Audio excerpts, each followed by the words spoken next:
Before we carry on any further, we'll just have a quick exploration of exactly what is a module. So we could take any Excel file for this. So we're just going to have a blank book. And in our Visual Basic, we've seen we have our standard Excel objects, sheet 1, sheet 2, sheet 3, this workbook. We can double click any one of these and that will give us a code sheet of that particular sheet. But a module is just the same. It's just a code sheet. Imagine it being just a massive long piece of paper. So the first step is to be able to get a module. Currently we have none. So that's insert module, and you'll see a module 1 then appears inside a module section. That module 1 is open then by default. I know that because of the title bar, but if you need to open it in the future, you would just double click. And inside here, all of your code goes, all of your procedures, all of your subroutines, any global declarations of variables. So we could add a quick subroutine in here. And it's just a hi message box. We add more subroutines, we add more functions.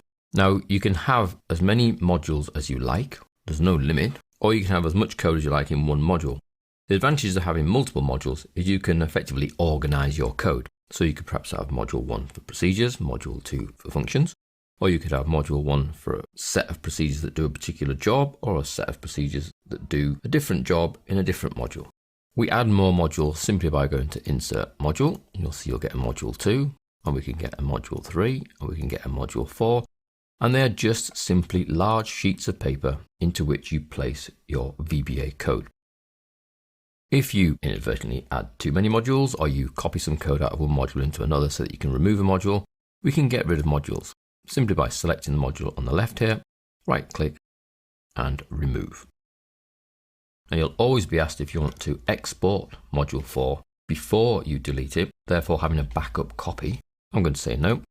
However, sometimes you might want to back up your module. So if you right click, you can export the file, which then gets exported to wherever you want in your file system. So you tell it where to go, and you'll see it has a file extension of .bas.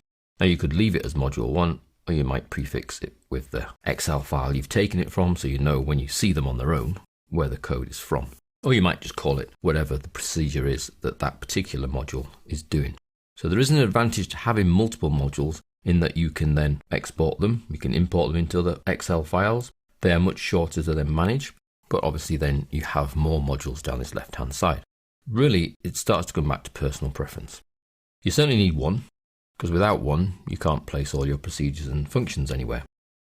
Any more than that are down to personal choice and organizing your code. Or maybe someone else has organized the code and they give you a module that you then import. We can import modules, just right click the modules and choose import file. And then you go and find wherever the module file is, and it can be imported into this particular VBA project, into this Excel file. So hopefully that's given you a little overview of a module. Just think of it as a big sheet of paper into which you write your code, and your code is saved on that piece of paper within your Excel file.